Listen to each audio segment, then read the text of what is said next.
नमस्कार, मैं हूं आपका दोस्त विजय और मेरे इस नए ट्रेनिंग वीडियो में आपका बहुत बहुत स्वागत है, अभिनंदन है। जी हाँ, ये ट्रेनिंग वीडियो उन साथियों के लिए है जो आगामी बैंकर साथी विभागीय प्रमोशन एग्जाम में भाग ले रहे हैं और उसकी तैयारी कर रहे हैं। मैं उम्मीद करता हूं कि आज का वीडियो उनके लिए बहुत सार्थक साबित होगा और उनके लिए लाभदायी होगा और साथ ही साथ उनको परीक्षा में पास होने के लिए मदद करेगा। जी हाँ, आज का जो टॉपिक हमने चुना है केस रिलेटेड इन्फॉर्मेशन, नकदी से रिलेटेड ऐसे कौन से सवाल हैं जो एग्जाम में पूछे जाते हैं। तो चलिए आज का वीडियो शुरू करते हैं।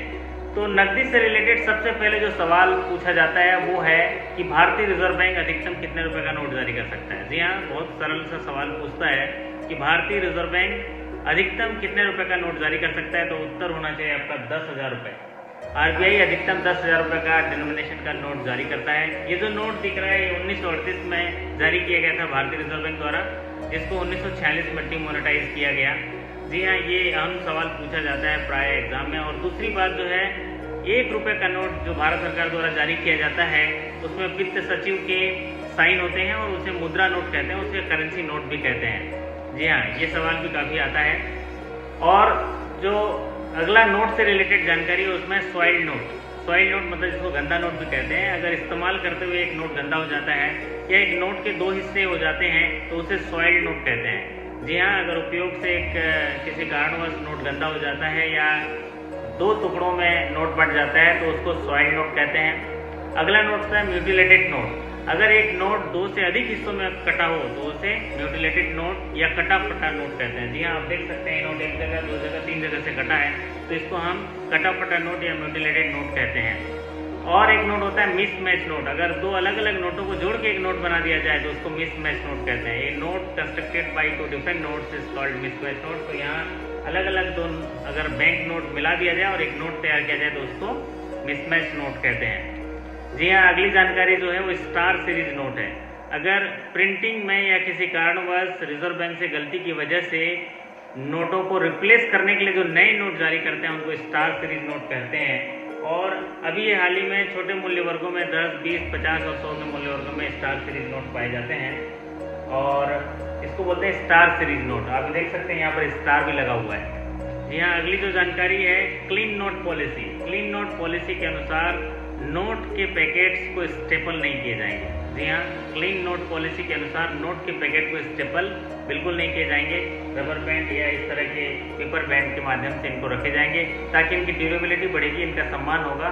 और ये क्लीन नोट पॉलिसी के अनुसार रिजर्व बैंक के गाइडलाइन है। जी हाँ, और अगली जो जानकारी है, अगर 100 रुपये से ज़्यादा का नोट है तो उसकी सत्यता की जाँच, उसकी ऑथेंटिसिटी की जांच, उसकी जेन्युइननेस की जांच जो है मशीन द्वारा की जानी चाहिए। ये पॉलिसी में लिखा है कि अगर 100 रुपये से ज़्यादा का नोट है तो उसकी जेन्युइननेस की जांच मशीन के माध्यम से होनी चाहिए। अगली जो जानकारी है कि भारत सरकार ने 2005 से पहले के जो नोट है उनको वापस बुला लिया है। इन द सेंस देखिए, ये नोट है जो 2005 से पहले का है तो इनको वापस ले लिया। 2005 के बाद का नोट है तो इनको चलन में रखा गया है। तो ये जानकारी भी आप याद रख लीजिए, ये भी सवाल आते हैं।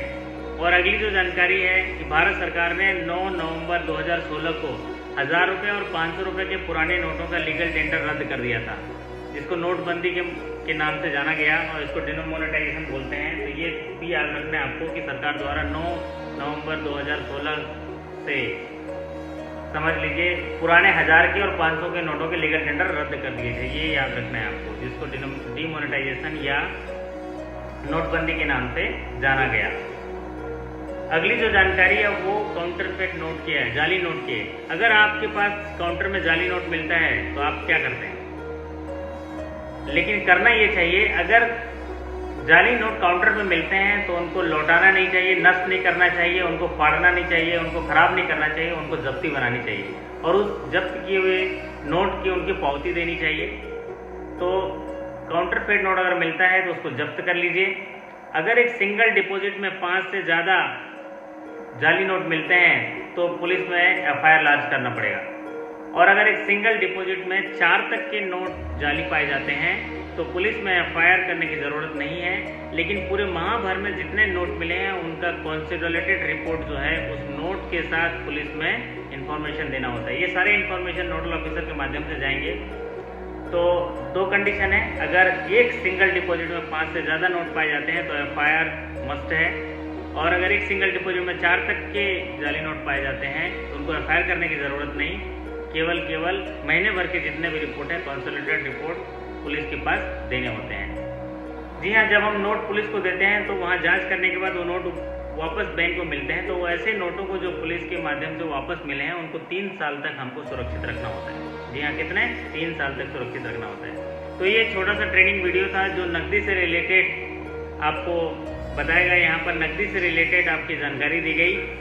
आशा करता हूँ कि ये आपके लिए आगामी आने वाले एग्ज़ाम में बहुत लाभदायी होगा और आप सफलता के उस मुकाम को पा सकेंगे। देखिए ना, ज्ञानी वह नहीं जो बहुत सारी बातें जानता है, ज्ञानी वह जो अपने काम की बातें जानता है। तो ठीक है, ऐसे तरह बने रहिए हमारे साथ, हम लोग काम की बातें सीखते रहेंगे।